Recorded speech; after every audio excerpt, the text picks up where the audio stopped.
Il n'est pas encore d'ailleurs officiellement dans le bureau ovale de la Maison-Blanche, mais peut-être déjà prix Nobel de la paix, Trump à l'égal de Nelson Mandela ou d'Yitzhak Rabin. C'est en tout cas le souhait des Ukrainiens, une façon comme une autre de préparer l'avenir, d'aller dans le sens de l'histoire. On va accueillir Sylvia Amicone qui arrive, qui court. Installez-vous, chère Sylvia, un peu en retard, mais on a du temps. L'histoire est avec nous, bien évidemment. Alors, ce prix Nobel, on s'y attendait pas, en fait, et voilà que la proposition a été faite. Oui, c'est pas la première fois d'ailleurs qu'il est cité, Donald Trump, pour avoir le prix Nobel de la paix.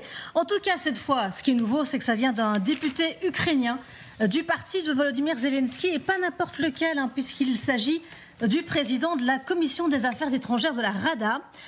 Son nom, c'est Alexander Meresko, et il a effectivement écrit une lettre au comité Nobel, comme le veut l'usage. Alors, c'est le Kyiv Independent qui révèle cette affaire et qui a pu lire cette lettre. Alors, pourquoi proposer Donald Trump pour ce titre prestigieux ? Eh bien, pour le député, Donald Trump a apporté des contributions considérables à la paix mondiale et il peut en apporter davantage à l'avenir. Voilà ce qu'il dit notamment dans sa lettre. Alors, il faut se replonger dans son premier mandat pour trouver des arguments, notamment la médiation de Trump, rappelez-vous, dans les accords de normalisation des relations entre Israël et les Émirats arabes unis, le Bahreïn, le Soudan.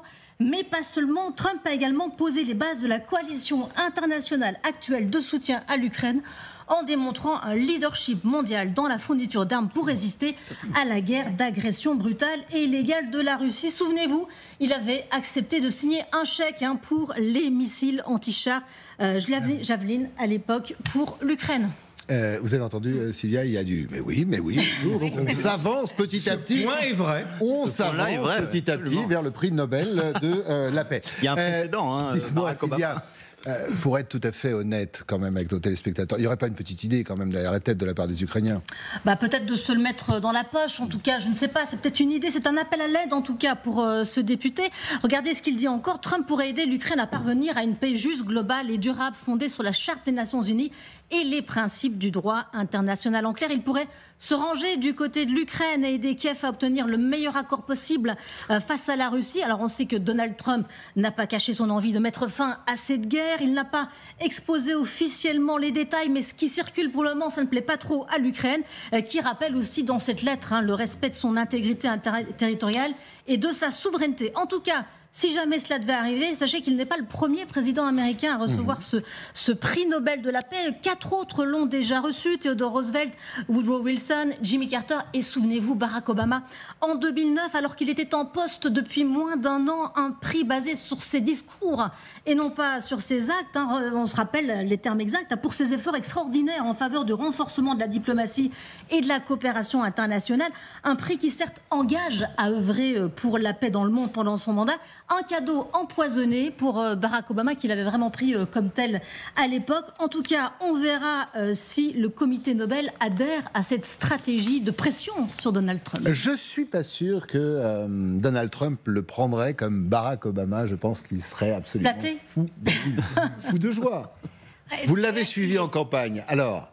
Il est très sensible à la flatterie, donc de toute manière qu'aujourd'hui on écrive une lettre, surtout de la part d'un député ukrainien, en plus qui compte, qui est vraiment, dans l'entourage du président Zelensky, pour dire à quel point Donald Trump pourrait être un candidat formidable pour le prix Nobel.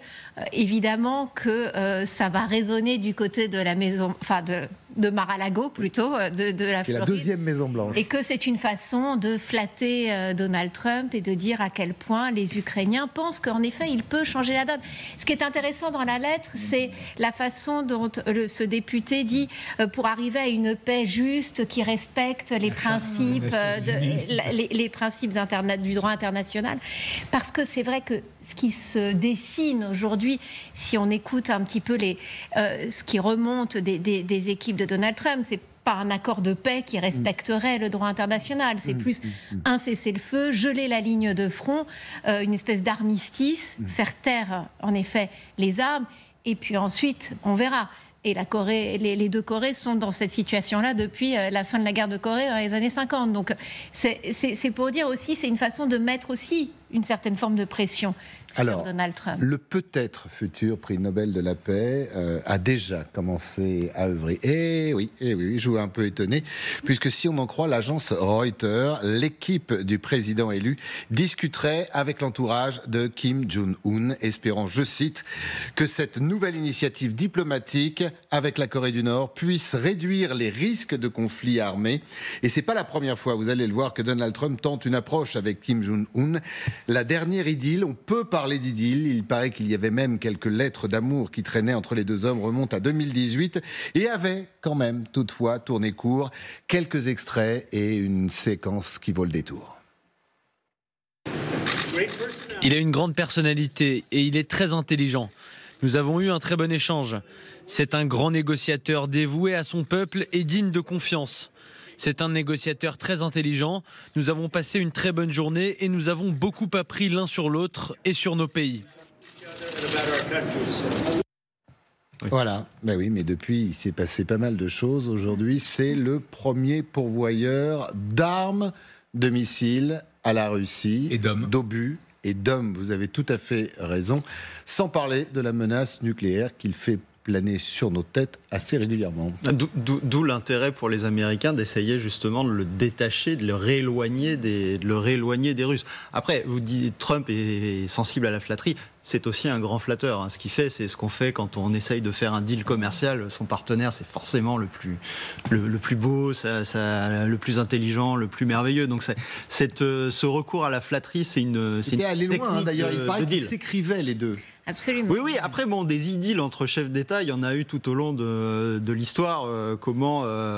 Des fois, c'est la réalité. Moi, je suis plutôt adepte de ce que disait Talleyrand, c'est-à-dire que les meilleurs accords sont ceux signés entre les arrière-pensées.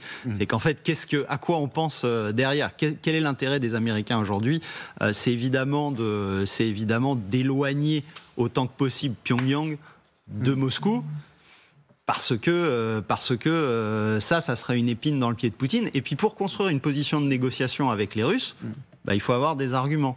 L'argument de ton allié, en fait, peut-être qu'il me fait les yeux de chimène. Peut-être qu'on peut le retourner. Peut-être qu'on peut le retourner. Ça, c'est un argument qui peut porter. Fin négociateur et on s'amène quand même vers... Non. Il n'a pas été un fin négociateur. Ça n'a pas marché sur ce coup-là. Ça n'a pas marché. Non, mais pourquoi ? C'est ça qui est aussi intéressant à voir. Ils se sont rencontrés 3 fois. Il y a eu une non-préparation, que reconnaissent tous les diplomates, de la part de l'équipe de Trump, de ce sur quoi on allait discuter, de ce qu'on voulait de la Corée du Nord, de la stratégie suivie et tout. Et donc le coup de dire je discute avec Kim Jong-un, qui avait besoin de reconnaissance, est effectivement diplomatiquement extrêmement habile. La réalité de la négociation, qui a été marquée par un amateurisme, à ce qu'il paraît accablant, a fait que ça n'a rien donné. Et donc, forte résistance en interne de l'État américain qui considère que quand même la Corée du Nord n'est pas un interlocuteur fiable. Absolument. Mais donc, tout ça laisse aussi songeur sur la méthode Trump. C'est à la fois des intuitions et en même temps un travail derrière. Sous le contrôle vous avez raison, mais ces équipes ont changé depuis. Voilà, c'est ce que j'allais dire, c'est que Trump 1, ok, mais Trump 2, c'est différent. Ils ont appris, bien évidemment. Alors, il y a des plus convaincus que d'autres, des plus extrémistes que d'autres, mais il y a quand même un boulot. Et le fait, là, qu'ils prennent déjà contact avec Kim Jong-un, c'est un signe. Alors, on ne dit pas qu'ils ont véritablement pris contact. Enfin, on dit que l'équipe y réfléchit, mais c'est vrai qu'il y avait une impréparation dans Trump premier mandat qu'il n'y a pas aujourd'hui. On voit d'ailleurs que, ça y est, son équipe de transition a déjà donné les noms pour les principales fonctions gouvernementales. Et c'est vrai que dans ceux dont on parle beaucoup, que ce soit Marco Rubio au département d'État, que ce soit Tim Walz, futur conseiller à la sécurité nationale, ce sont des gens qui ont un vrai prisme vers l'Asie, qui pensent véritablement que la menace, elle est asiatique, que la menace, elle vient de la Chine, et que, en effet, dans cette équipe, on cherche des points d'appui dans les voisins de la Chine. C'est certainement quelque chose auquel ils réfléchissent.